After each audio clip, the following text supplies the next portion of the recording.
the most important thing around gear is, most people are using like running vests, hydration vests.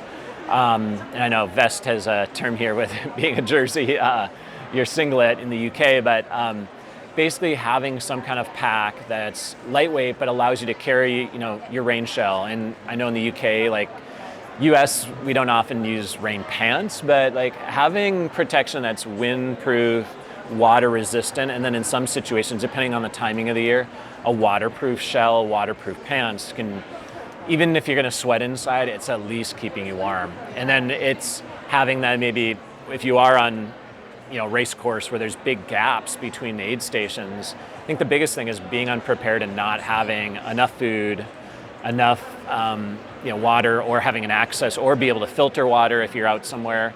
You have to think about, like, how am I going to get enough in case I run low? And you've either got to carry that extra or refuel somewhere. So I think really planning strategically around a race, but then also plan for a little extra, because you might be out there longer, you might get lost.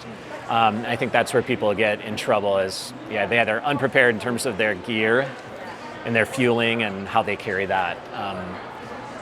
Some people too, I think, lightweight mitts here in the UK might be necessary in some of these longer events, ultra events. Now they're making lightweight waterproof. I mean, that can, again, keep your extremities warm. And they might just be things that sit in your pack the whole time, but, here, much like in the US ultras, like weather as well as in much of Europe, you need to be prepared. We've seen situations where, the conditions can just change so quickly, and it's super dangerous. So I think keeping your body warm, and that sometimes I even will pack, whether it's in a race where it's super bad conditions, or I'm going on an 8-9 hour solo run where I'm going to be out for a long time, it might be that lightweight wool top, or like a really lightweight that you can switch out, even if it's another, singlet jersey, like something that's dry if you're getting really damp and wet. Yeah, exactly. So I think those things. And then, there's some safety things. I think more and more people are using, tracking devices, GPS satellite devices that can be super helpful when emergencies occur. So that's becoming more prevalent. I mean, people have their phones. I know in the UK, maybe you can always get a signal places, but the trackers are helpful if you're going way out on your own. And they're good too for like location and following a track and watches. So you can get as techie as you want. I think the biggest is like being very good with the route or having a map, and then when things get foggy and cloudy, which happens all the time, and get into issues, yeah.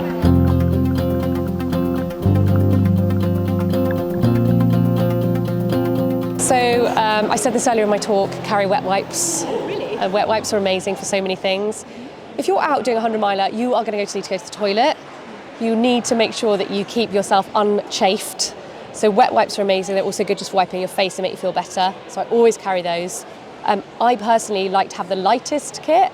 Obviously that has a factor in terms of price, but once you've bought it, then you've got it forever until it runs out. So I always go for the lightest stuff and the most, so really light waterproofs and things like that. So get used to that sort of stuff, and really important to get the right running pack for me. It has to fit really, really well and be really light and have lots of pockets at the front. I'm a person that likes to have gel water bottles at the front because then I can change them rather than a bladder at the back, but it's up to you. So you just need to practice. Yeah. And what would you definitely not do in terms of kit before a big ultra? Well, I would definitely wouldn't just use something I've never used before, and I have done that because I've had to, and I've got away with it. But I've had to actually wear shoes that I've never worn at the last minute. I'm really lucky with my feet actually, but I know a lot of people, blisters can be a problem, and blisters will really put you out. So yeah, try and stick to what you're used to. I mean, it's really obvious, but just stick to what you're used to. My tip on gear is it doesn't make any difference, where you don't have to go out and buy expensive stuff, you don't have to go out and buy new stuff, football shorts and a football kit will work for running. Everything works for running. It's not complicated. You don't need to overcomplicate it with expensive and new things. You can make do with a hoodie or a sweatshirt to running. It really doesn't make really like hardly any difference at all wearing technical, expensive clothing, and even like trainers, like new trainers and stuff. You can wear whatever you want, and it really doesn't make any or like even like a smidgen difference to your runs. So don't worry about kit, and don't be fooled by big marketing campaigns that tell you you'll be a better runner if you buy certain kit. Yeah.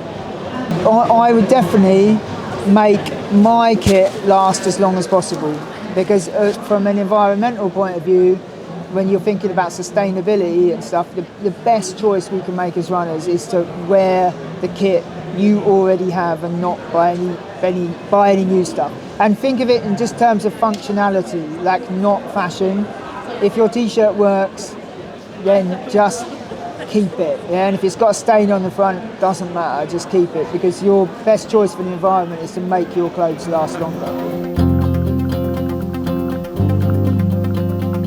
I think the best thing is getting a good fitting running vest that fits you nicely, and you can get off the shelf and then tailor it to you, which is what I do to make it fit a little bit better. But that way you can have all your snacks, all your hydration on you. You don't have to worry. And I think it's good for all runs that you do, even if it's not an ultra, because if you fuel yourself properly on your runs, your recovery is also better. So yeah. What have you done to your backpacks then? I'm intrigued. So I've actually like pulled them in a little bit at the sides because they were like a little bit bigger, and then put extra Velcro on. Like some of the pouches didn't have a zip or a Velcro. So, well, I say I did it. My mother did it. It doesn't matter. It got done. Yeah, so then everything does stay in your pockets and you don't lose your gels. So, and then also on the water bottles, I put extra elastic on them to keep them onto your chest, because they're a bit annoying when they start bouncing. Because that's interesting, because I think people search for the perfect item of gear, don't they? But they don't know that they could just create it themselves with whatever they've got. Yeah, and I think find one that you think, okay, that's got the right amount of space and the right amount of pockets, and then just tweak it, and it's cheap to do. Yeah, that's awesome, thank you. And then is there something you definitely would not advise people to do gear-wise for really long races? Yeah, I really struggle with chafing. Like, I can go for a walk to the shop and something will chafe on me. It's really annoying. And I always think that I've put, like, I use the squirrel's nut butter stuff on like all the areas that chafe, and I always forget somewhere. So I think maybe actually what I should do for races is write a list of where I need to put anti-chafe stuff on, so I actually remember in a race, because it's the worst, isn't it, when your back starts rubbing, or I think I've got like scabs on my neck where it was rubbing last week, which is lovely. It's the worst chafing. I've got a new book coming out. Oh, cool. Tell us about that. And where can we buy it? What's it called? So the new book is going to be called More Fuel You. I think it's probably the most important book I've written to date. And I think it's a really important book to put out there. So it talks about all the nutrition trends that are out there. It gives you all the science, but in a way that's easy to understand. And it's not about telling you what to do, it's about giving you the information so you can make an informed decision. I think we get so sidetracked by social media and what other people are doing. And what I wanted to do was put everything in one book to help people make the decision. But the other thing about this book is it's a book about those populations that normally get missed. So there's big sections for the female athlete, talking about how you look after yourself throughout your lifespan, right the way from being in your 20s all the way through to menopause. And then there's also a big section for masters athletes, so those that are older. And actually another section on what we call the individual athlete, which is athletes who are from disability backgrounds, athletes with chronic illnesses, athletes who maybe come from ethnic minorities. And it's about explaining how they may differ, but they still count. And we're not doing enough research in what they need to be able to move forward. So I feel like it's a really important book, and I really hope that the public like it. It has been honestly an absolute honour of love, and I'm excited to see what the world thinks of it. But so we'll June. have to get you on Wild Ginger Running for a bit more of a chat when it comes out. Definitely, I'd love that. Prize giveaway or something. Yeah, absolutely, I'd love that. So you'll have a mandatory kit list usually, okay, and that stuff is usually very sensible. I mean, something like the Marathon des Sables, the race really is on train tracks in a sense that you take mandatory kit, fine. Everything else is up to you. The first time I was, I had like everything you could imagine, right, for every eventuality, and it was ridiculous. I had too much kit, and actually too much food as well. And what I learned on the second one was, when I was looking at my kit in the UK when I was packing it, I think if you think, do I need it, you don't need it. I think that's what I go by. It's like, if, like, you know, that extra like pair of this, do I need it? Well, obviously not. And you might not think that makes a big deal, but psychologically, on day 2 where you're tired, or day 4 where you're doing a double marathon, it's in your mind. That extra pair of bloody socks, well, not for me anyway, but that extra pair of this, that extra that, do I need it? You know, you can survive in the desert for a few days being uncomfortable. You'll be fine. It's not a big deal. And you won't even remember it when you get back. It's fine. But I would always go by, if you think you don't need it, you don't need it. Don't take it.